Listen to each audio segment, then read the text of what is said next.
In a universe where everything flows, where nothing remains still, and where life itself expresses through the eternal rhythm of giving and receiving, there exists a law as powerful as it is forgotten, the science of releasing money. It is not a mystery hidden in ancient temples, nor a secret reserved for a chosen few. This law lives within each of us, waiting to be understood and activated. Today you will enter a revelation that shatters scarcity, dissolves fear, and unlocks the natural flow of abundance. Joseph Murphy, master of the mind's power and guide of great spiritual truths, teaches us that money is not meant to be held, it is meant to circulate. Because what is clung to becomes stagnant, but what is offered with wisdom returns multiplied. In the words ahead, you will discover how to release your mind from financial fear, how to transform your relationship with money, and how to become a magnet for prosperity through conscious circulation. This text will not only teach you how to attract wealth, but how to live in harmony with the divine law of abundance, a law that operates always, even when we are unaware of it. Prepare for an inner journey that will change the way you think, feel, and receive. Prepare to learn the science of letting go, and with it allow all good things to find their way to you. Money is not a master, it is a servant. It has no will, no intelligence, no power of its own. It is a form of obedient energy that follows the direction your thoughts give it. It does not govern, it obeys. It does not create, it reflects.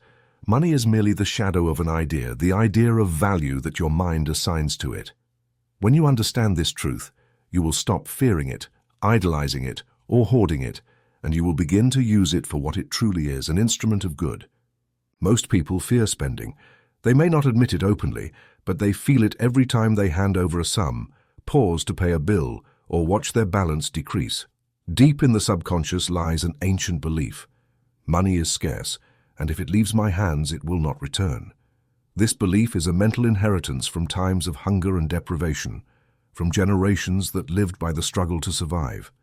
It has become such a strong psychic imprint that even those surrounded by opportunity continue to repeat the ancestral fear of loss. Yet, whenever you spend with fear, you issue a silent command to your mind. There is not enough. And the subconscious, a faithful but literal servant, obeys without question. Then, it adjusts your experiences to that command, and delays, setbacks, and losses begin to appear, not because the world is hostile, but because you have planted the seed of scarcity in your own mental field. Money, like all energy, must circulate to live. If you hoard it out of fear, you stagnate it. If you use it with love, you multiply it. This is the law of divine circulation. What is given joyfully and with faith returns multiplied. Just as blood must flow freely to sustain the body, money must flow without fear to maintain the harmony of material life. Jesus expressed this in a formula as simple as it is exact. Give, and it will be given to you. A good measure, pressed down, shaken together, and running over, will be poured into your lap. Luke 6:38. He was not speaking of morality, but of mental law. Giving is not an act of loss, but an act of faith in divine abundance. Every time you give, you declare your trust that there is more. Every time you withhold with fear, you declare that you believe there is less. Spending wisely does not mean wasting or showing off. It means thinking rightly about your expenditure. If every payment is made with gratitude, you affirm that you are part of the divine order that gives and receives. If it is done with complaint or fear, you deny the very source of your sustenance. True spending begins not in the wallet, but in the mind. There is a simple way to bless your relationship with money.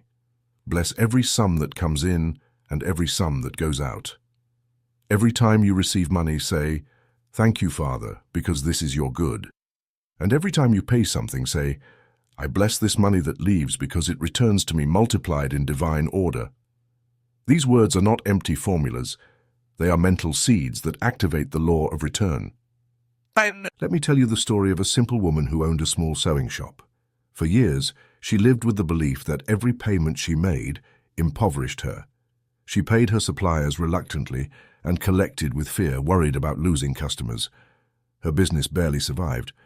One day, she heard about the practice of blessing money and decided to try it. Every morning, before opening her shop, she would declare, God is my source. My provision is infinite. Every coin I give or receive circulates in divine order. Soon things began to change. Old customers returned, new orders arrived. Her mood became lighter and more joyful. One afternoon, with a serene smile, she said, "Father, now I enjoy giving. I feel that every bill I hand over multiplies on its way back." And so it was. Her business flourished, not by chance, but because she had changed the previous cause, her thought. This book will show you how to think correctly about money, so it ceases to be a source of anxiety and becomes an instrument of freedom. It is not money that is lacking, but the awareness of its source. When your mind aligns with the divine law of circulation, every expense becomes a blessing, every income a thanksgiving, every bill a testimony of faith. Remember, money is a servant of the spiritual mind. When your thoughts are ordered, loving and trusting, money comes obediently, like a river that recognizes its channel. In God's universe, there is no loss, only flow. And that flow always begins in your own consciousness. The art of spending money based on the teachings of Joseph Murphy. We have noticed that more than 80% of viewers on our channel are not subscribed. You can support this project by pressing the subscribe button and giving the video a like. Thank you for inspiring us to continue creating more and better content for you. Before we continue, let me remind you that if you want to learn how to use the law of attraction to improve your life, I've created a completely free guide for you. You have the link in the description. Are you ready to transform your life? Chapter 1. Wealth is an idea of God.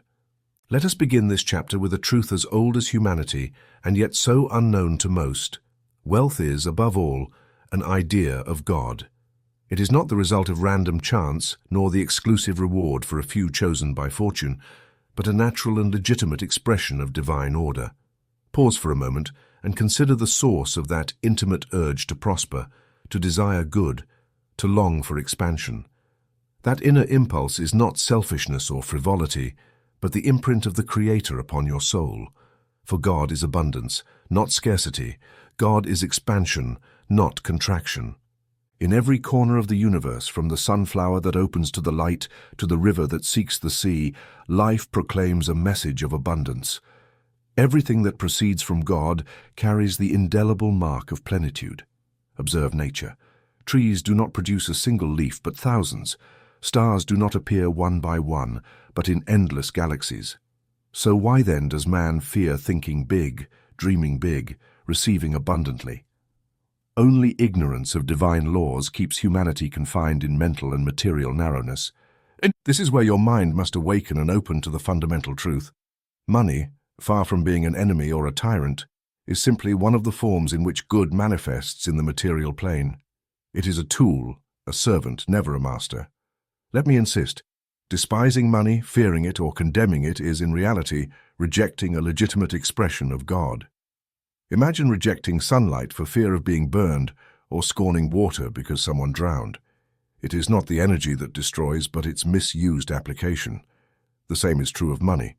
It is neither dirty nor evil, as many repeat, nor is it a deity to be worshipped. Money is energy set in motion by universal intelligence to facilitate the exchange of goods, services, ideas, and talents in the visible world. Yet observe this mystery. Loving money for its own sake, making it the center of your existence, leads to slavery. Why? Because the mind, focusing exclusively on the symbol, loses sight of the reality it represents. A person who only thinks of amassing money without a noble purpose binds themselves to anxiety, greed, and the fear of losing what they have gained. They live like a prisoner, caressing the keys to their cell, but never stepping into the free world. By contrast, the one who loves the good that can be done with money, for themselves, for their family, for their neighbor, for society, lives in freedom. Money in their hands becomes fertile seed, a river irrigating fields, a torch lighting other torches. Recall the Master's words, "You cannot serve God and wealth." This statement does not prohibit the possession of wealth, but its worship. It is a call to recognize order. God is the source, money is the channel. Do not invert the roles. When the mind settles and affirms with conviction, the source of my provision is God. Money is only a channel. The gates of supply are opened. Fear dissolves, greed diminishes, and the circulation of good is restored. Let me illustrate this with a parable that holds a profound secret, the parable of the talents. A man, before leaving on a journey, entrusted his servants with various sums of money, 5 talents to one, 2 to another, and 1 to another, each according to their ability. The first invested and doubled what he received, the second did the same. The third, however, driven by fear, buried the talent in the ground. Upon returning, the master congratulated the first 2 for multiplying their gifts. To the last he reproached, not because he had little, but because he failed to circulate what was entrusted to him. Here lies the key. A talent not put into circulation becomes a source of reproach, loss, and stagnation. The universe condemns stagnation because the law of life is expansion, movement, circulation. Many today live like the third servant, hoarding, holding back, hiding out of fear of loss. But fear is the great thief of wealth, for every thought of fear becomes a silent order of scarcity in the subconscious mind. Those who fear spending are ordering poverty, even if they pray for prosperity. Those who feel ashamed to collect payment are rejecting the fair return for their effort and talent. Hear this principle well. God is my source, abundance is my inheritance. I accept plenitude now. Do your part. Repeat this formula, not like someone reciting an empty slogan, but like one lighting a lamp in the night. Your subconscious is fertile. Every word you sow germinates and bears fruit according to its kind. Sow abundance, and you will reap abundance. Sow fear, and you will harvest scarcity. Let me open your heart with 2 cases I have seen repeatedly in my counseling experience. The first is an honest, hard-working, capable merchant who nevertheless lived troubled by collecting payment. When the time came to receive compensation for his services, he felt shame as if he was stealing from his clients. His subconscious, marked by old beliefs of unworthiness and guilt, prevented him from claiming the fruits of his labor. One day I asked, "Do you not recognize that your work is valuable, that your time is precious, that your effort deserves compensation?" He replied, "I was always taught it is more spiritual to give than to receive." I showed him that this misunderstood teaching was an obstacle to the flow of abundance. I recommended blessing every payment received, thanking God for the opportunity to serve and be rewarded. Within a few weeks, his mental attitude changed. He began collecting with dignity, without fear, and the flow of clients increased. The good you accept joyfully multiplies. The second case is a teacher of noble vocation, dedicated to his students, who sincerely believed that poverty was more spiritual than prosperity. He deprived himself of many legitimate things, convinced that sacrifice was the highest path, yet he lived anxious, limited, and frustrated. One day I asked, "Do you think God, who is plenitude, wants less for you than you need? Does limitation enlarge the soul or diminish it?" I invited him to contemplate the life of Jesus, who never preached poverty as virtue but generosity as law. I proposed that each morning he affirm, "I accept God's wealth in my life. Poverty is not God's will, but a mental error. Today, I choose to prosper in order to serve better." The result was profound. He began receiving unexpected help, enjoying small daily abundance, and radiating contagious peace to his environment. Dear reader, listen to this revealed secret. Wealth in any form is always an idea, an image, a state of mind before it becomes an external fact. If your mind accepts abundance as your natural inheritance, the outer world will have no choice but to reflect that conviction. If, on the other hand, you persist in believing that it is spiritual to be poor, the law cannot give you what you do not accept in your heart. Never limit yourself to begging for what you can inherit by right of consciousness. God is the inexhaustible source. The channel may be a job, a business, a sale, or unexpected help, but the source is always one, infinite spirit. When the channel dries up, the source does not fail. Simply seek another conduit. Keep your faith in the source, not the channel. End this chapter with a simple yet powerful prayer. Say it silently or aloud. Make it your own. God is my source, abundance is my inheritance. I accept plenitude now. Every legitimate channel for my good is open. Money flows to me constantly, orderly, justly, and joyfully. I reject fear, shame, and guilt regarding money. I bless all forms of wealth and put them in the service of good. So it is, and so it shall be. Remember always, wealth is an idea of God, and you are the heir of that idea. Your word is law for your mind, and your mind is the helm of your destiny. Accept plenitude now. Chapter 2, the law of circulation. What stagnates corrupts. Observe nature carefully, and you will discover in it the perfect reflection of the invisible laws that govern your life and prosperity. Circulation is the key to everything that remains alive and healthy. A river that stops becomes stagnant. Blood that ceases to flow sickens the body. Air that does not circulate becomes unbreathable. Do you not see that money, in its deepest essence, obeys the same universal law? Many pray for prosperity, ask for abundance, declare their desires, repeat formulas, and strive to visualize the arrival of material good. Yet when money reaches their hands, they imprison it with fear, clutch it as if afraid that the bread will run out, watch it with anxiety and suspicion, hoard, hide, retain. It does not circulate. And here lies the great revealed secret. This act of retention is a silent prayer of poverty, the dominant thought that hoards orders scarcity. The mind that fears losing remains empty-handed. Do you want to prosper? First, learn the law of circulation. Money is not a lifeless thing. It is energy set in motion by the universal mind. Think of a powerful river. If you try to stop it with your hands, all you achieve is losing it. But if you open channels, courses, and pathways of wise direction, the water fertilizes fields, quenches thirst, and gives life to entire cities. So it is with money. It flows to you from the universal mind. When it arrives, do not imprison it. Do not lock it under the key of fear, but direct it with intelligence, gratitude, and joy. This is where many stumble and fail to see results in their prayers. They ask for abundance, but act with a scarcity mindset. They desire to receive, yet hesitate to give. They feel satisfaction watching money accumulate, but at the same time a secret anxiety, a subterranean fear of losing what they have. They do not realize they are creating a dangerous dam. Money that does not circulate becomes a source of anxiety, tension, and physical and mental illness. Allow me to explain the essential difference between two opposing attitudes, squandering and circulating. Squandering is spending without awareness, without purpose, without respect for the good received. It is like pouring water into the sand, without direction or meaning. Those who squander lose, and ultimately feel guilt and emptiness. Circulating is very different. Circulating is spending with consciousness, with purpose, with gratitude. Circulating is putting money at the service of good, for yourself and others. Giving in order to receive is opening channels for the law to operate, a simple teaching yet often forgotten. Blood gives life because it circulates in the human body. When blood stagnates, disease, pain, and tissue death ensue.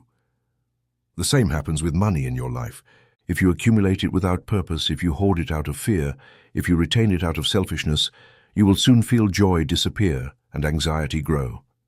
Money was not created to remain motionless, but to serve, nourish, connect, and multiply good in all directions. You need a more concrete example. Listen to the true story of a lawyer I met in my consultation. For years he kept a significant sum of money from an inheritance. He was not greedy, but deeply fearful. He kept the money in a separate account, checking it almost daily. He had trouble sleeping, thinking of losing it to a bad investment, an accident, or an unforeseen event. Worry wore him down. First insomnia, then gastritis, then generalized anxiety. This money gives me security, he said, but his body and mind declared the opposite. One day, on the brink of collapse, he asked what he could do to release that tension. I suggested, why not direct part of this money toward noble and useful purposes? Why not put it in circulation in the service of a just cause, a real need, a project that resonates with your heart? At first he hesitated, feared, resisted, but internal pressure was greater. He began donating, investing in small social projects, helping needy relatives, and improving his own environment. Gradually, anxiety diminished. He slept again, smiled, and enjoyed life. And most surprisingly, instead of diminishing, the money began to grow in unexpected ways. New clients arrived, previously blocked opportunities opened, and unexpected gifts appeared. The law of circulation worked its silent miracle. Pause here and ask yourself, are you circulating good in your life, or are you stagnating it? Do you give joyfully, or do you give with fear? Do you spend to expand or to soothe anxieties? The universe does not reward greed, fearful hoarding, or unconscious waste. The universal law is this: everything you give returns to you multiplied. When you give with joy, with faith, with the awareness that what goes out is seed for a greater harvest, the current intensifies. Many fear being left with nothing, and so do not circulate. They do not realize that this same fear separates them from the inexhaustible flow of divine provision. When you give, when you spend with purpose, you are not losing. You are affirming your faith in the law. Spending is circulating, and circulating is obeying the law of good. Where there is movement, there is life. Where there is life, there is multiplication. Do not fear investing in what builds you, elevates your consciousness, and produces good around you. Conscious spending is a silent prayer that says, I trust abundance. I believe in the inexhaustible flow. I actively participate in divine order. Fearful spending is a prayer that says, I believe in scarcity. I fear loss. I do not deserve plenitude. Every act of giving and spending carries a mental seed, and each seed will bear fruit according to its kind. Make this affirmation your daily formula. What I give joyfully returns to me multiplied. Do not repeat it out of superstition, but as recognition of a law as firm as gravity. It does not matter if you give a coin, a kind word, a silent favor, or a significant sum. Give with joy, and the law will take care of the rest.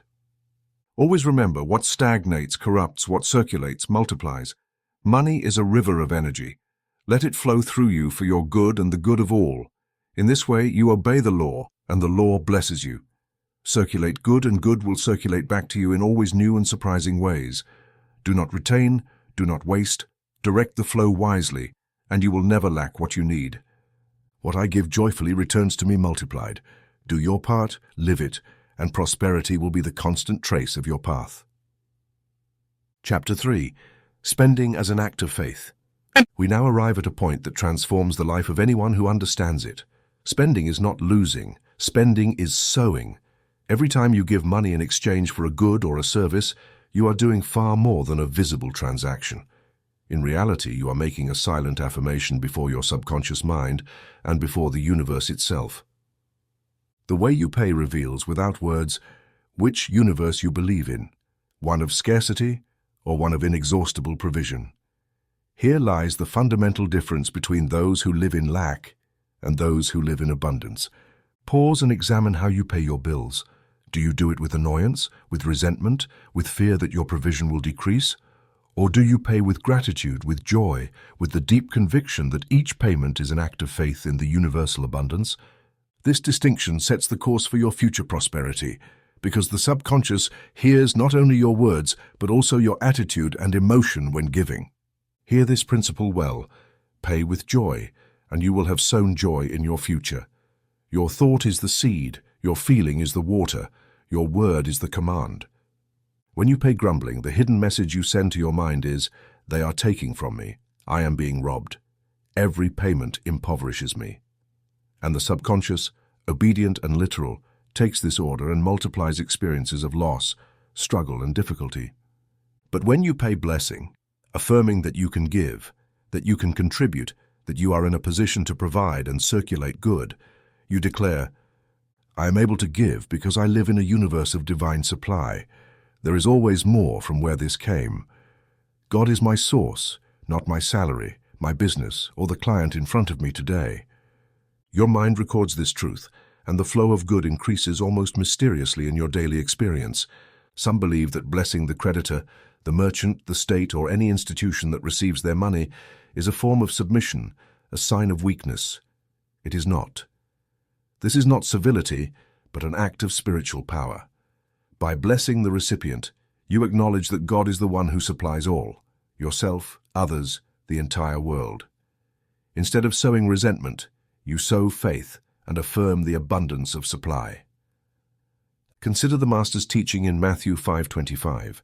Agree with your adversary quickly while you are on the way with him. Notice the wisdom behind this advice.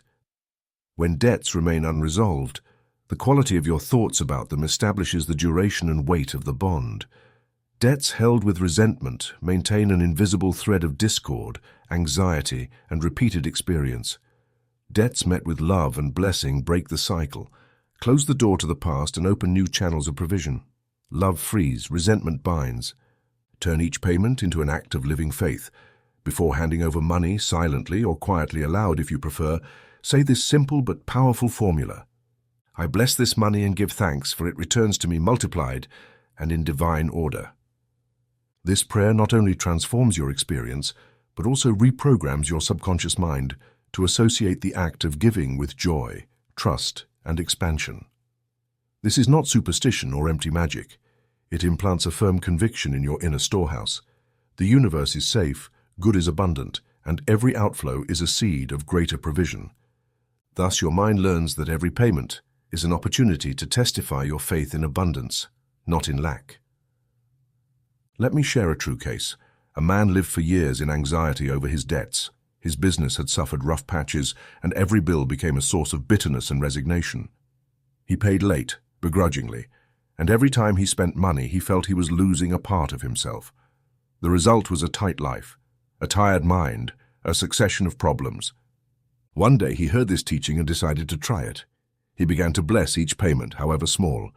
Before paying, he paused for a moment and silently said, I bless this money and give thanks, for it returns to me multiplied and in divine order. At first it was hard to believe, but he persisted. Even when external circumstances seemed unchanged, he continued faithfully. Within weeks, something new began to happen. His clients increased. An unexpected contract came his way, and a long-desired promotion at work previously denied was suddenly offered. What happened? Simply he aligned with the law. He shifted from a mindset of loss to a mindset of sowing. He replaced resentment with truth. He stopped acting as a victim and assumed the role of creator. What he gave returned multiplied, because the law never fails. You can do the same. The next time you pay a bill, do not do it as someone bidding farewell to a possession, but as someone planting a seed in fertile ground. Give thanks to the recipient. Bless the money leaving your hands, affirm with faith. I bless this money and give thanks, for it returns to me multiplied and in divine order. Do this daily with every payment, large or small. It does not matter if it is the corner store, the bank, the state, a friend who lent you money, or any institution. Bless the act, trust the law, and watch how your experience changes. Remember, every payment is an opportunity to affirm that you live in a universe of provision. When you pay with joy, you sow joy in your future. When you pay blessing, you sow blessing. When you pay with faith, you sow prosperity. Your mind is the field, your word is the seed, and the universe is the harvest. Do not hesitate. Apply the law. Bless, multiply. Abundance responds to living, active faith. Make each expenditure an act of faith, and you will witness everyday miracles in your life. Chapter 4, The Hidden Enemy, Fear of Having Nothing. Now open your mind and recognize an undeniable fact. The hidden root of almost all poor spending decisions, of nearly every mistake regarding money, is not ignorance, nor lack of income, nor even external pressure. It is fear. Yes, fear, the great mental contamination that slips through every crack of consciousness and paralyzes the best intentions. Fear is the silent enemy that shadows modern man closely. It affects the poor as much as the rich, the hoarder as much as the spender. Fear rarely shouts. It seldom appears openly. Instead, it wears respectable disguises. It masquerades as extreme prudence in the voice that whispers, "Better wait, better not spend just in case." It disguises itself as stinginess, calculation, an obsession with locking everything away, controlling every penny, refusing to share, even denying oneself what is necessary. The mind pressed by fear invents 1,000 reasons to justify caution, restriction, and distrust. But observe the paradoxical result of this attitude. Fear of spending generates its opposite. A mind tired of so much restraint, so much control, so much false security seeks release, and suddenly, the person who saved every coin out of fear finds themselves spending impulsively, almost compulsively, on things they neither need nor enjoy. Just as an overtight dam eventually yields and causes a flood, so too does the mind blocked by fear seek relief in irrational expenditures. Here is the invisible mechanism. Fear is a sustained image in the subconscious, a mental movie that endlessly repeats the possibility of having nothing, of facing need, of being abandoned by fortune, and your subconscious mind, obedient and literal, turns that image into reality. Always remember, the subconscious does not distinguish between what you fear and what you desire. It obeys the most vivid image and transforms it into experience. Do you want to know how to break this vicious cycle? Learn the great truth. Fear is not overcome by accumulating more, controlling more, or depriving yourself further. It is dissolved by releasing the fear itself. The wisest act is the one that destroys an old fear. When you dare to spend with faith, to circulate good where once there was only fear, your subconscious receives the command that you live in a safe universe, governed by inexhaustible provision. I will now give you the classic formulas of liberation. They are medicines for the mind and heart, as old as the scriptures and as powerful today as ever. Make them your own. Repeat them every morning, and whenever fear surfaces in your mind, "The Lord is my shepherd, I shall not want. Though I walk through the valley of the shadow of death, I will fear no evil, for you are with me." Psalm 23. The Lord is my light and my salvation. Whom shall I fear? The Lord is the strength of my life. Of whom shall I be afraid? Psalm 27. Add this clear affirmation directed to your subconscious. God is my eternal provision. Nothing can be lacking to me. Remember, each time you repeat these words, you are not convincing a distant deity. You are retraining your mind, clearing the deep layers of fear accumulated over generations. You are reprogramming the creative reservoir of your life. Let me share a true story. A widow, a simple woman with a kind heart, lived for years penny by penny, hoping never to face need. Her old, humble house needed urgent repairs. The roof leaked.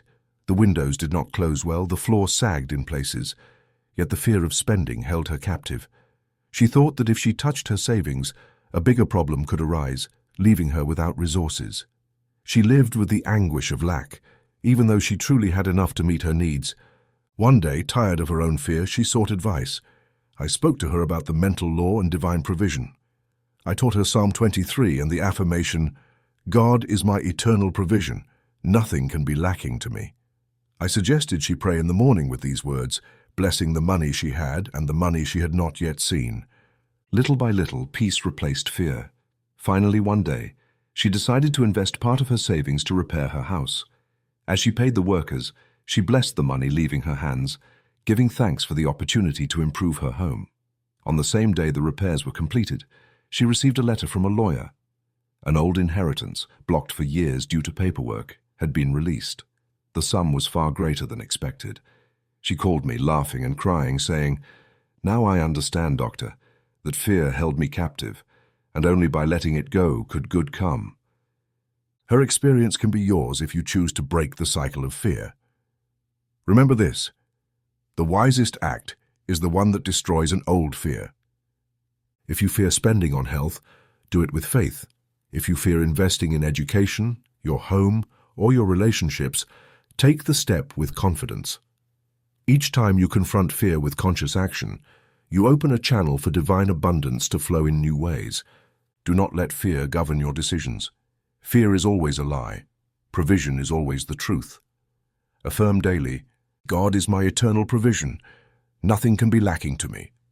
And you will see little by little the shadow dissolves and the light of abundance takes its place.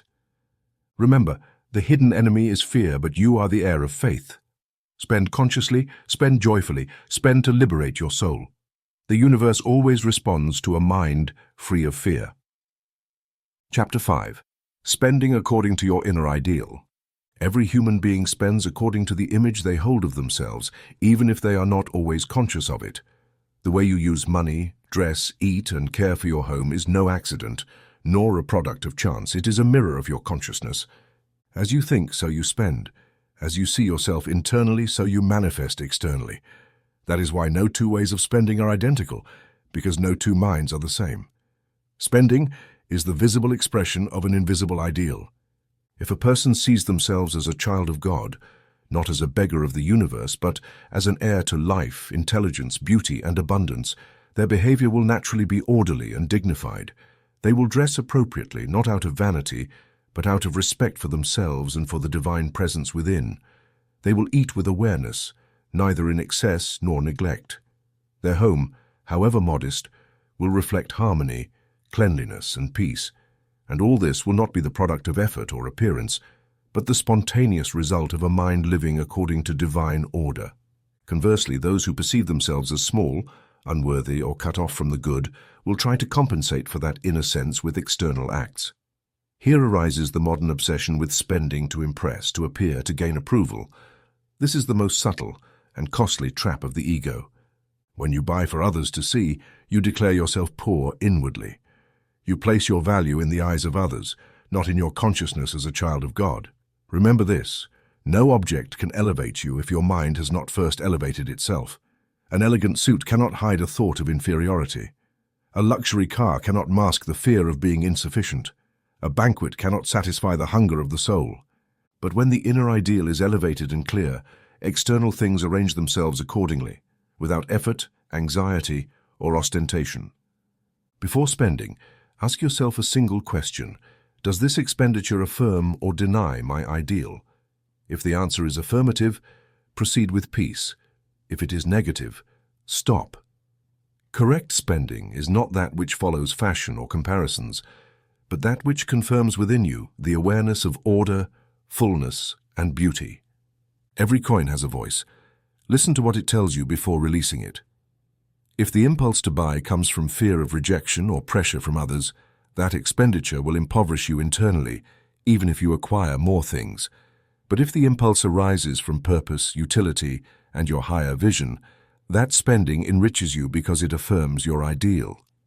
Allow me to introduce a method that silently transforms personal finances, the method of directed visualization.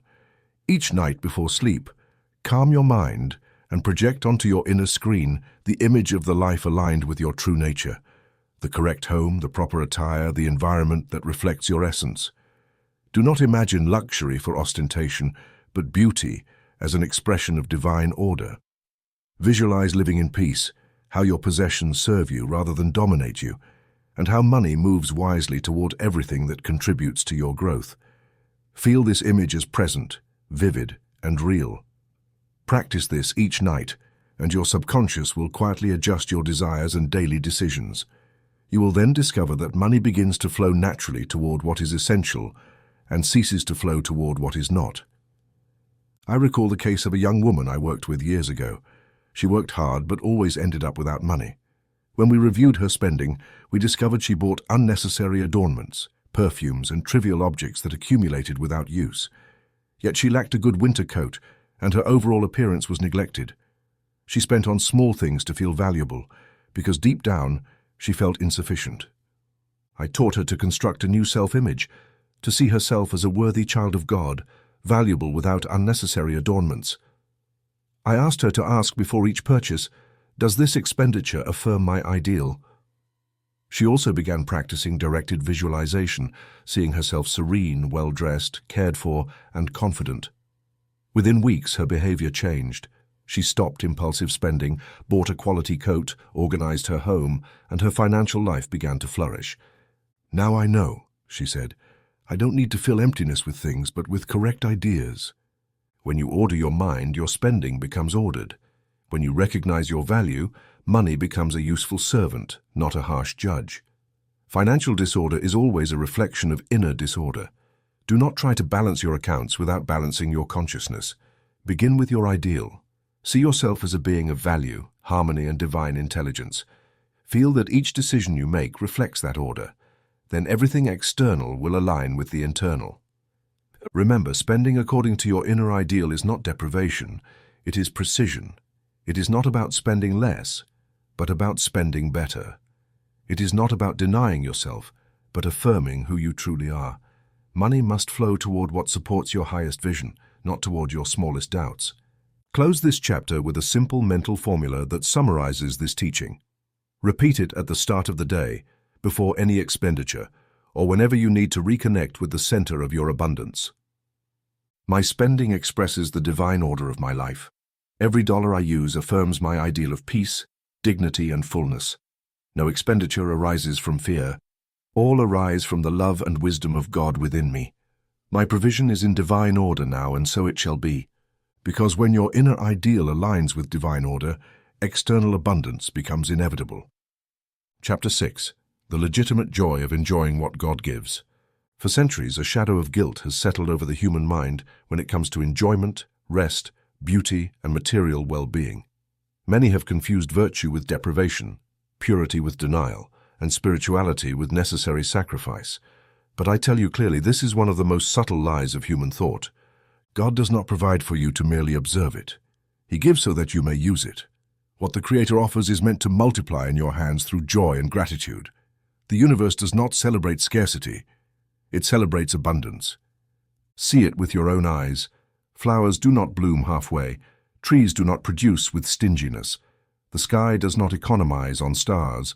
Life itself in all its forms is expansion, expression, abundance in motion. Man, made in the image of that same life, is called to reflect it, not suppress it. Systematically denying yourself every gesture of beauty, rest, or recreation out of fear of money is as disordered as wasting it without purpose. Lack of joy is not virtue, it is a disguised form of disbelief. I have known many men and women who, driven by a misinterpreted religiosity, lived austerely to the point of hardness. They believed that enjoying good things was sinful, that taking pleasure in a good meal or a beautiful garment offended the Creator. But that idea comes from a mistaken concept of God. The true God is life, beauty, harmony, and abundance. He did not give you eyes to close to beauty, nor ears to ignore music, nor a body to punish with unnecessary deprivation. Everything that exists was made to be used wisely, enjoyed with love, and shared with gratitude. Listen to the wisdom in Ecclesiastes 3:13, that every man may eat and drink and enjoy the good of all his labor. It is the gift of God. Do you understand? It does not say fear it, refuse it, or look at it from afar. It says, enjoy the good. Joy, when legitimate, when it springs from recognition of the divine life within you, is a form of prayer. Gratitude and enjoyment are the two wings with which the soul ascends to its Creator. Do not confuse austerity with spirituality. Excessive deprivation produces bitterness, resentment, and a sense of lack, just as excessive indulgence produces emptiness. The correct path is divine balance, using the good things of life with wisdom, without fear, and without abuse. Denying yourself beauty out of fear of spending is a form of ingratitude. What good is a garden if you never look at the flowers? What good is a home if you do not allow yourself rest? What good is money if it does not fulfill its purpose of blessing, bringing joy and sustaining life? Rest, good food, dignified clothing, edifying books, and enriching experiences are not unnecessary luxuries. They are investments in your consciousness. Each of these acts increases your mind's capacity to receive more. A rested mind thinks better, a nourished body feels better, and an inspired spirit creates better. Denying yourself these gifts under the excuse of fear of money sabotages the law of abundance. God gives so that you may use, not hide. Let me illustrate this with a true case. I knew a diligent, tireless printer who for years denied himself all rest. His business prospered at first, but gradually it stagnated. He attributed this to competition, the economy, or bad timing. In reality, the block was within him. He lived with the belief that taking vacations was wasteful, that a day of rest was a betrayal of duty. As a result, his mind became rigid, repetitive, with no space for new ideas. The law of circulation had stopped in his own consciousness. One day, exhausted and discouraged, he came to seek advice. I said, "You have believed that your work is your source, not God. You have made effort into an idol. Resting is not losing, it is trusting." I invited him to take a simple vacation a few days near the sea without phone or papers, just for silence and contemplation. At first he resisted, as all who confuse merit with fatigue do, but he eventually accepted. During that trip, while walking along the shore, a new clear idea came to his mind. A more efficient printing method, a design that improved his service and reduced costs. Upon returning, he implemented the idea, and within weeks his business was renewed. New clients came, along with a peace he had not felt in years. This renewal was not the product of idleness, but of balance. When he allowed himself to enjoy what God gave him, the channel of inspiration opened, and that same channel brings prosperity. Abundance does not come to an exhausted mind nor a guilty consciousness, but to the one that knows how to be grateful and receive. Learn from this example. Rest, joy, and beauty are not luxuries. They are forms of communion with life. Do not fear pleasure when it comes from divine order.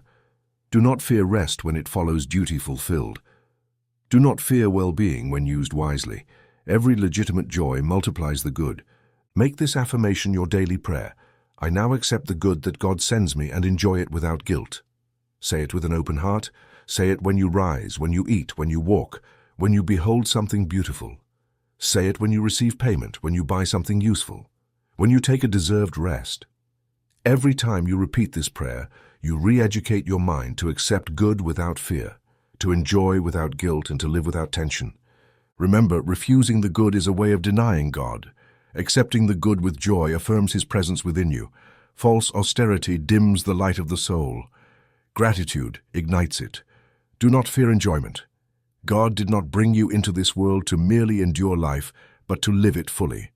Use what you have with love, enjoy it with wisdom, and the universe will provide more for you to enjoy. Because joy itself is a form of prayer, and one who prays with joy never ceases to receive. Chapter 7. Give first, then ask.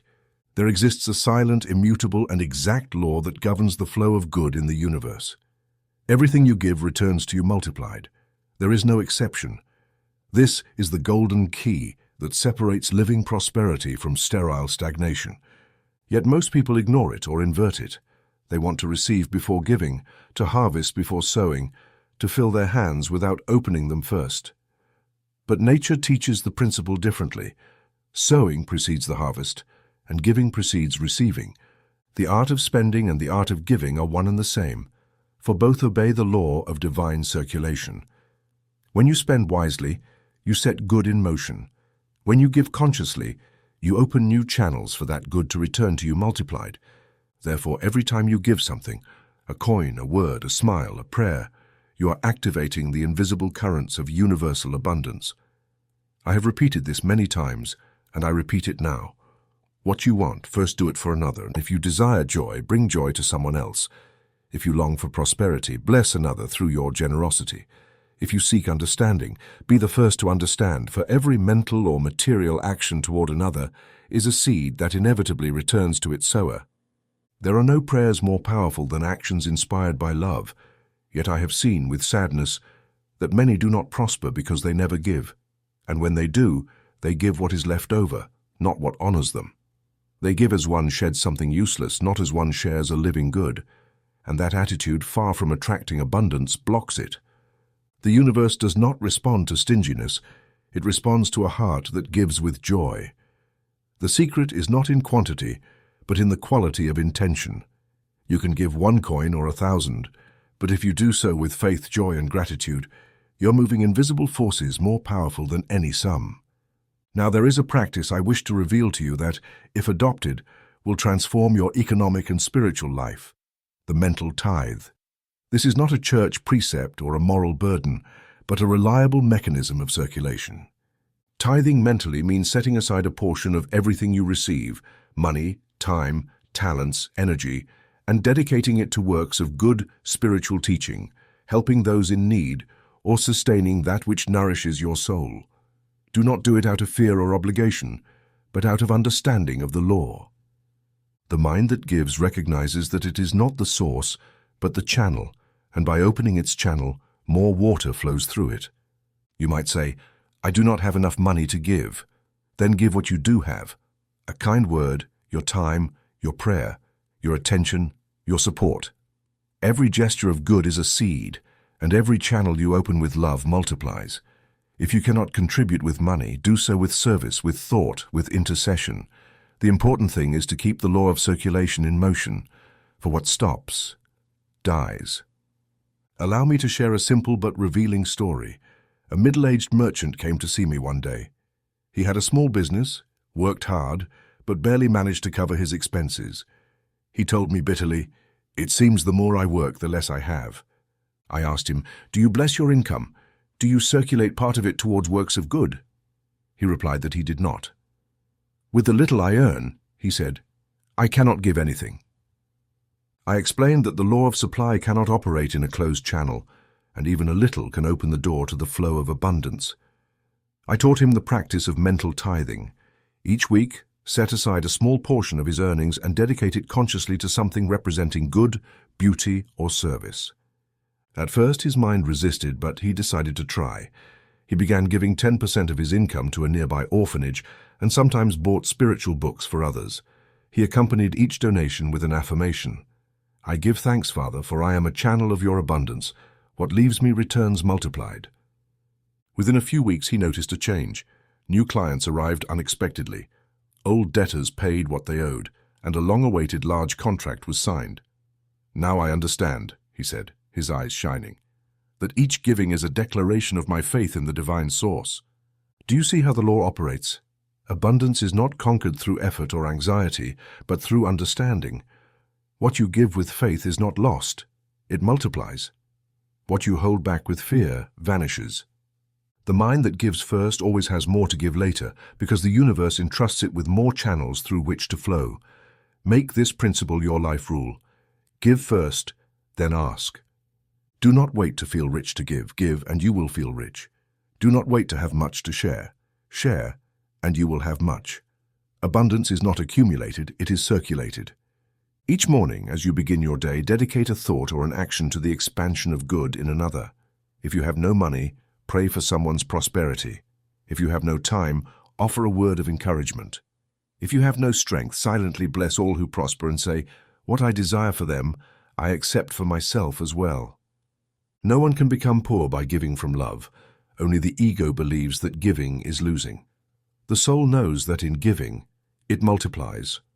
Close your eyes for a moment and repeat this offering prayer that opens the channel of infinite abundance. I give thanks, Father, for I am a channel of your abundance.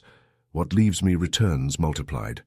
I bless every gift I give, knowing it comes from you and returns to me as peace, provision, and joy. I am an instrument of universal good, and in me the law of giving and receiving is fulfilled now. Remember, giving first and then asking is not just a practice, it is an attitude of the soul. Those who give with faith become masters of all good because they consciously participate in the movement of divine love. And thus money ceases to be an end and becomes what it always was, a living current of service, blessing, and freedom. Chapter 8. Divine Order in Material Obligations. Prosperity, like all manifestations of good, loves order. Divine abundance cannot move amid chaos, confusion, or neglect. Where there is mental disorder, there is obstruction. Where there is clarity and method, supply flows with ease. The law of the mind works best where there is order, for order is the visible form of divine intelligence. Therefore, if you wish your finances to prosper, begin by establishing divine order in your material obligations. Many pray for prosperity while their bills pile up, their commitments stretch out, and their workspace is covered with unattended invoices. They do not understand that the subconscious mind takes that disorder as instruction, a living image to reproduce in reality. The mind says, "This person does not manage what they have well, they are not ready to receive more." And so the flow stops, not as punishment, but through mental correspondence. Life does not entrust its abundance to a confused mind. God does not bless mental disorder. He cannot, because disorder contradicts his nature. Everything in the universe, from the orbit of the planets to the smallest cell, obeys perfect order. Nothing is early, nothing is late, nothing is forgotten. Order is a form of love. It is the language of trust. When a person pays their bills in the order they were incurred, when they honor commitments calmly and without delay, they are sending a powerful message to the subconscious. I am trustworthy.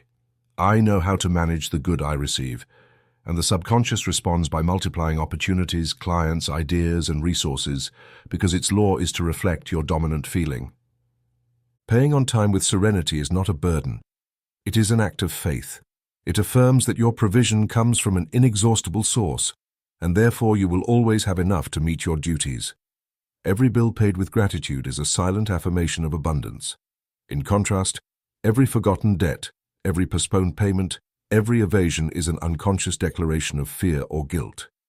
If you have multiple obligations, do not torment yourself or flee from them. Instead, take a sheet of paper and write them down, one by one. Arrange them in the order they were incurred. Look at them without fear. To each direct a blessing. Mentally say, I bless you. You are fully paid by the divine abundance that flows in me and through me. By doing this, you are not lying or forcing reality. You are planting in your mind the image of perfect order and solvency. That image, repeated with faith, will become experience. If any debt worries you, do not feed it with thoughts of anguish. Such mental energy only prolongs it. Instead, cover it mentally with light and say, "Paid in full by divine abundance." Repeat this until you feel peace. When peace arrives, the solution begins to move. Remember, the mind is the workshop where visible results are crafted. Let me illustrate this principle with a real example. I once met a talented, hard-working doctor who lived under constant financial pressure. He had debts with several suppliers of medications and equipment, and every month he had to juggle to keep his practice open. When I asked why he did not organize his accounts, he replied, "I don't have time for that. When money comes in, I pay what I can and leave the rest pending." I explained that this very mental attitude, disorganization and neglect, was the cause of his difficulty. The mind cannot prosper while sitting in debt. I advised him to do something very simple: write down all his debts, bless each one, and pay them in the exact order they were incurred. I also asked him to affirm each morning with faith, "There is divine order in my finances. Each bill is paid in time and form, without effort or worry." At first he doubted, but he began to apply the method. He organized his papers, spoke calmly with his creditors, explained his payment plans, and began settling each bill with a small prayer of gratitude. Within a few weeks, he wrote to me amazed. Old patients he had not seen in years began returning to his practice. Some recommended him to new families, and his workflow increased naturally. "I don't know how it happened," he said, "but it all began when I put my accounts in order." What he called coincidence was nothing but the direct action of the mental law. The subconscious mind had received a new message: order, trust, solvency, and the universe responded in kind.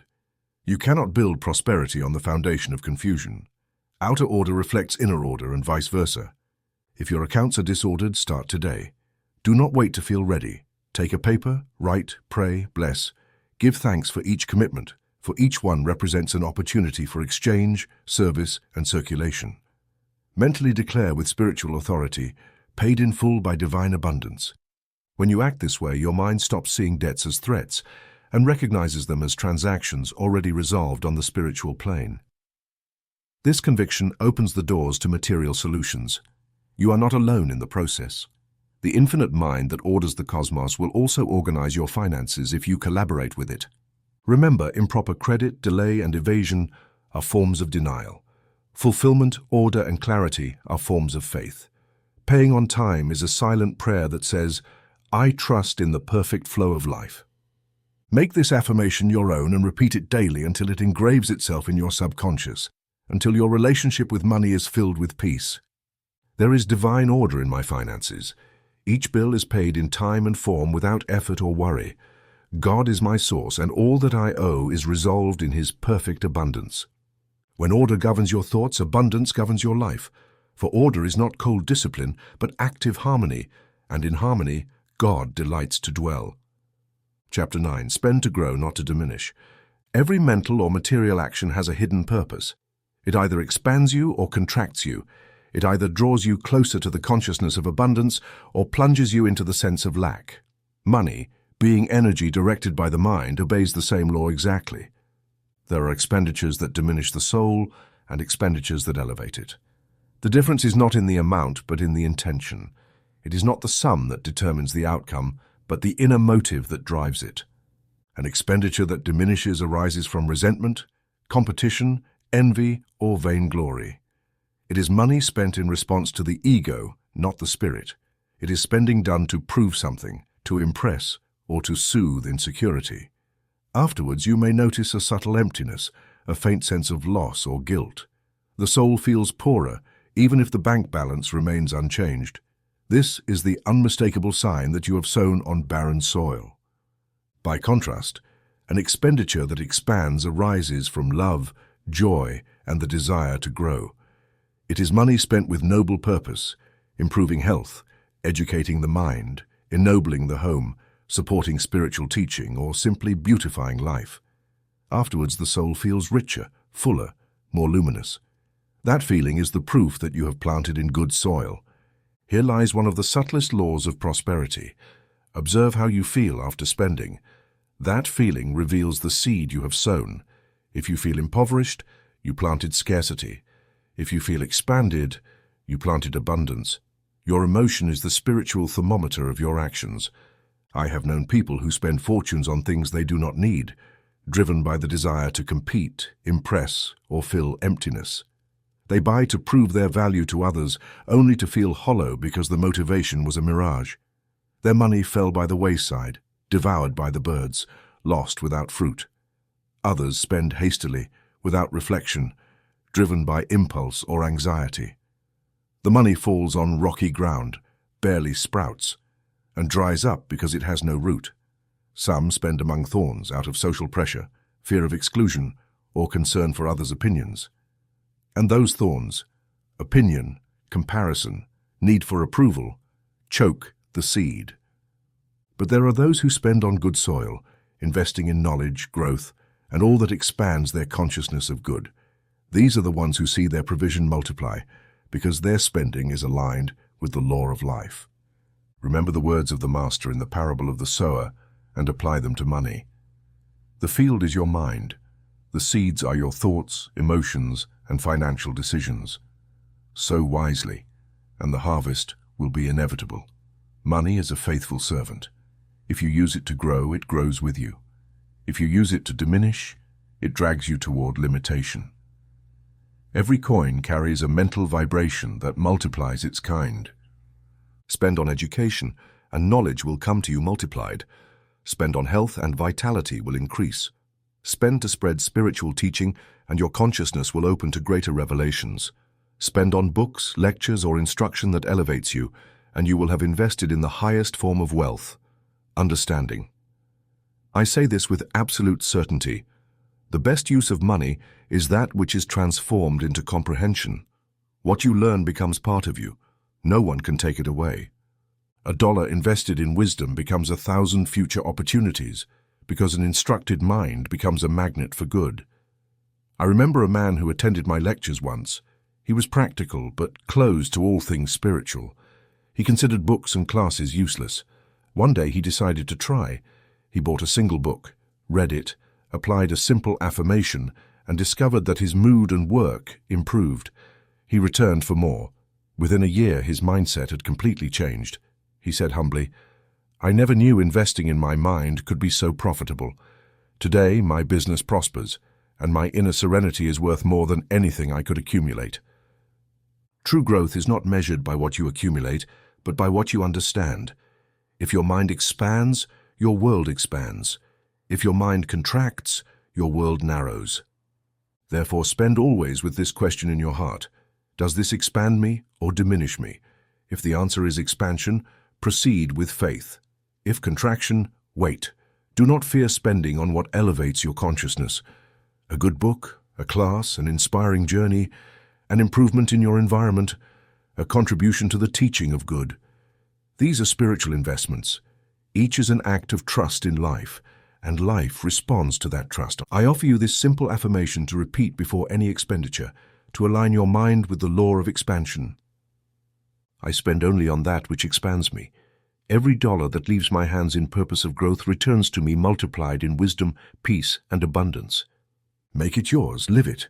Allow every payment to become an act of inner growth. Remember, money is not an end, it is a means. It is not a burden, it is a tool. It is not a master, it is a servant. And the most faithful servant obeys the heart that grows, not the one that fears. Spend to grow, not to diminish. Make every use of money an affirmation of your faith in divine progress. And as consciousness expands, life itself flourishes in correspondence, for true wealth is always the reflection of a mind that has grown. Chapter 10. Prosper in times of restriction. There is a truth you must firmly engrave in your mind. The laws of God do not change with human conditions. The law of the divine mind does not stop because of recession, war, inflation, or scarcity. The provision of the universe does not depend on economic reports or human statistics. Numbers may tremble, markets may fluctuate, governments may fall, but the law of good remains immutable. Abundance does not come from the external world. It comes from the inner flow of your consciousness. If your mind holds faith, order, and recognition of the divine source, provision will find its way to you. even when everything around seems closed. Life carves its path like water, finding its channel even between stones. Those who think with God prosper at all times. No! Many are swept along by the fearful rhythm of their environment. They hear words of lack, repeat them, and unknowingly turn them into commands for their subconscious. They say, "There is no work. Everything is expensive. It is not enough. Money disappears." Each of these expressions is a seed of scarcity that germinates in daily experience. Therefore I say, watch your words, for your words create your world. If you wish to prosper even in difficult times, begin by changing your language. Do not say, "There is not enough." Say, "God has infinite ways to provide for me." Do not say, "Money runs out." Say, "Divine abundance is inexhaustible." Do not say, "There are no opportunities." Say, "Good multiplies around me, and I am part of it." The mind creates according to the mold you provide. If your mold is small, the result will be small. If your mold is large and trusting, provision will be generous. In times of restriction, the person who maintains intact faith becomes a beacon. Their calm and wisdom elevate them above the general confusion. Let me share a simple yet profound story. During an economic crisis, a family that had followed my teachings came to see me. The father had lost part of his salary, prices were rising, and worry had settled in the household. Yet they decided to test the law of the mind. Instead of joining the chorus of complaints, each morning they began with a prayer of gratitude. When paying bills, they repeated, "I bless this money, for it returns to us multiplied. We live in divine abundance." They did not allow themselves to speak words of lack, neither inside nor outside the home. When a child said, "We have nothing," the mother gently corrected him, "In God, all is provided, my child." They continued blessing each payment, each meal, each purchase, as if they were the most prosperous family in the neighborhood. Soon, an unexpected opportunity arose. The father was invited to collaborate on an additional weekend project, and the income exceeded what had been lost. The children received scholarships, and the whole family experienced a period of serene abundance. They wrote to me saying, "We discovered that the crisis was not outside, but in the mind. When we overcame it internally, the world changed." This is the eternal lesson. The environment obeys consciousness. Man does not prosper because the world improves. The world improves because man prospers within. In times of restriction, practice what I call the method of mental excellence. It is very simple. Each day, for a few minutes, withdraw your attention from the news, fearful conversations, and negative remarks. Enter into silence and visualize yourself living in peace, abundant, secure, and blessed. No matter what others say, your inner world is your true reality. See yourself paying bills with ease, buying what is necessary without worry, enjoying all that God gives. Feel the satisfaction of fulfilled abundance. This practice raises your mental vibration above the level of collective crisis, and in doing so, you begin to attract ideas, people, and opportunities that others do not perceive. Remember Psalm 91, the great affirmation of protection and provision. He who dwells in the shelter of the Most High will rest in the shadow of the Almighty.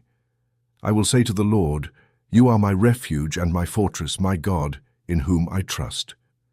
You will not fear the terror of night, nor the arrow that flies by day, nor the pestilence that stalks in darkness, nor the destruction that wastes at noonday. 1,000 may fall at your side, 10,000 at your right hand, but it will not come near you. These words are an invisible shield for your finances and your peace. Read them each morning until faith replaces fear, and declare with spiritual authority, "In the mind of God, there is no crisis." Repeat it when you hear bad news, when someone speaks of scarcity, when fear tempts you. Say it firmly, "In the mind of God, there is no crisis, for there is no lack, no loss, no failure. There is order, abundance, and infinite continuity." And remember, you cannot control the conditions of the world, but you can govern your consciousness. If you remain in faith, the mental law will turn every apparent obstacle into an open door. In difficult times, those who think with God become sources of provision for others. Make it your daily practice. Bless your resources, maintain calm, avoid negative words, and hold the image of perfect abundance. Faith is not measured in times of prosperity, but in the days when all seems scarce.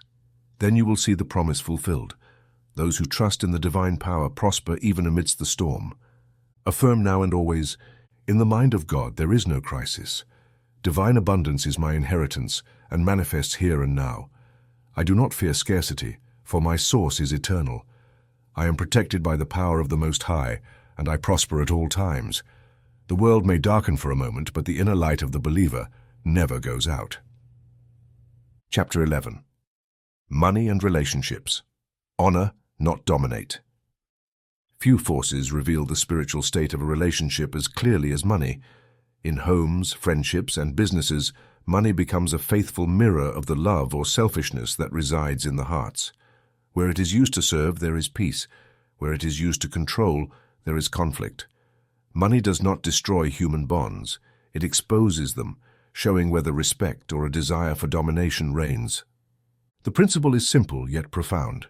Money must be an expression of consideration, not control.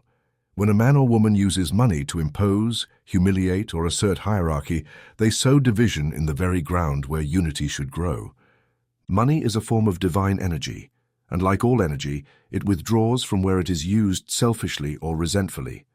Spending on the home with love, on children with purpose, on a spouse with respect, on parents with gratitude, generates an atmosphere where money desires to remain. For money, like all living forces, is drawn to harmony. It cannot stay where there is criticism, suspicion, or harshness. It is attracted to peace, shared joy, and the feeling of unity. I've seen many households with sufficient income but poor in happiness, not because of lack of money, but because of how they speak about it. In some homes, every expenditure becomes a battlefield. Every purchase a suspicion, every bill a reproach. Criticism, accusation, comparison. Then everyone wonders why the money does not last. But the spiritual truth is this. Constant criticism of spending repels provision, because criticism arises from fear, and fear blocks the flow of good. Money loves harmony just as the body loves health. It cannot multiply in an environment of discord. In contrast, when money circulates in a home where respect reigns, where decisions are made with prayer and understanding, where spending is an expression of love, abundance increases naturally. I always advise couples to pray together before making important financial decisions. Joint prayer dissolves pride and unifies purpose. It is not about asking for miracles, but about jointly acknowledging the source. When two minds unite in faith, divine direction acts with precision. Let me share a true story. A married couple came to me for guidance. Both worked, but their relationship had deteriorated because of money. They constantly argued about expenses. He accused her of buying without restraint. She accused him of being stingy and controlling. Neither listened to the other. Both felt misunderstood. Their home appeared prosperous, but it was cold and tense in spirit. I asked them to do a simple exercise each night before sleeping. Take a few minutes to bless each other and declare aloud a short prayer. Love directs our use of money. We are one in purpose and one in provision. I also suggested that before making any major purchase, they sit in silence together for a few minutes and say, "Father, show us the divine order in this decision." At first it felt strange, almost uncomfortable, but they persisted. Gradually, the arguments ceased. They began to communicate more kindly, listen to each other's needs, and laugh together while planning purchases. The money that once seemed to slip away began to multiply. Within a few months, he received a promotion, and she found a more stable job opportunity. When they returned to see me, they said, "The money did not change. We changed." And they were right. Money was not the problem. It reflected a disordered relationship. When love replaced fear and control, provision began to flow again. Remember, money must unite, not divide. In a home where money is blessed, each coin has purpose, and each expense becomes a prayer. There is no room for guilt or criticism because the purpose is shared. It does not matter who earns more or who manages the finances. What matters is that both recognize the same source, the same channel, the same law. Make this practice a habit in your family life. Before paying a bill or making a significant purchase, align your thoughts with those of your partner, children, or household members, and say, "Love directs our use of money. We are one in purpose and one in provision." This simple affirmation dissolves vibrations of discord and restores divine order. Where there is love, there is wisdom. Where there is wisdom, there is balance. And where there is balance, money remains and grows. Money should not be a tool of power, but a vehicle of service. It should not foster competition, but opportunity for collaboration. It should not be a weapon of control, but an expression of love. Every time you use money to honor another, to help, to build, you increase your invisible flow. Bless always the money that leaves and enters your home. Bless those who manage it and those who earn it. Thank God, the one source, and you will see it become constant, serene, and sufficient. Repeat each day with a calm heart and a mind rooted in faith. Love directs our use of money. We are one in purpose and one in provision. Nothing is lacking in our home, for God is our source and our way. When love is the foundation, money becomes a messenger of good. In a home where it is honored, not dominated, provision flows without interruption, like a blessed river that never ceases to sing. Chapter 12. Living in the Awareness of Divine Abundance. The ultimate purpose of this book is not merely to teach you to manage wealth, but to live in the awareness of divine abundance. It is not enough to learn to circulate money, bless your payments, or organize your affairs. The true goal is to feel deep within your soul that you have more than enough, because God never runs out. When you reach this state of inner certainty, all worry about money disappears, and in its place arises a quiet, steady, unshakable peace. True wealth is not measured by bank balances or possessions, but by the invisible security that dwells in your heart. It is the constant awareness that you are sustained by an inexhaustible source, a life that flows in you and through you, renewing itself endlessly. This consciousness is divine abundance, not the ostentatious excess, but the fullness that never fears. God did not create you to count coins, but to count blessings. He did not bring life for you to measure what is missing, but for you to recognize what is already fulfilled in His perfect mind. Every provision exists first as an idea in the divine realm, and when you accept it in your thought, it begins to manifest in your experience. Therefore, the highest practice of prosperity is to maintain an awareness of abundance, even when appearances suggest the opposite. Faith does not consist of seeing, it consists of affirming the invisible truth. And the truth is this: in God's mind, your provision is already complete. Murphy would say, to live in abundance is to live in serenity. He who has faith in divine workings does not fear tomorrow, does not worry about bills, does not complain about prices. He lives confidently, knowing that supply flows in perfect order because the source never runs dry. I will now teach you a series of daily exercises to cultivate this awareness. Practice them consistently, but without rigidity.